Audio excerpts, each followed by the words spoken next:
নমস্কাৰ বন্ধুসকল, welcome to my YouTube channel, welcome back.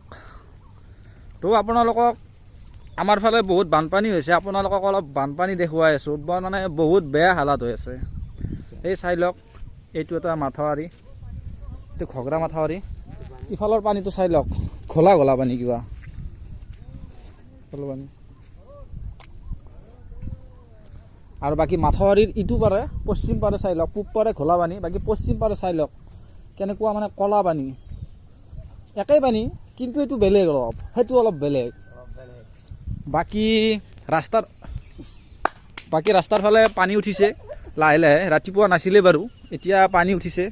বলক আপোনালোকক দেখুৱাইছোঁ। পানী চাই লওক মাথাউৰিৰ পূব ফালে, ভয়ানক পৰিৱেশ একদম। এয়া মাথাউৰি বাগৰু বাগৰু আৰু মানে একজলে আছে আৰু বাকী চাৰিওফালে পানী। এতিয়া আমাৰ ব্লকৰ ৰাস্তাটোত উঠিব আৰু 2 ঘণ্টামান পিছত। আপুনি কি ক'ব? আচলতে কি ক'ম, প্ৰকৃতিৰ পৰিৱেশ উপায় নাই আৰু। অসমত বানপানী থাকিবই, বানপানী মেইন, বানপানীটো মেইন। বানপানীটো কিবা উৎসৱ বান হৈছে ন, এনে বছৰত 2 কি ক'ব আৰু, হয়। কি ক'ব ৰাইজ, এই বাৰিষা কেইদিন উপায় নাই। 3-4 হয়। বৰষুণ মাৰিলে পানী হ'বই, সেইটো স্বাভাৱিক কথা। তো গাইজ কমেণ্ট কৰি জনাব। গৰমৰ কাৰণে আমি চুলিটো এনেকৈ কাটি দিছোঁ, কোনি এনেকৈ চুলি কাটিছে গৰমত, কমেণ্টত জনাব।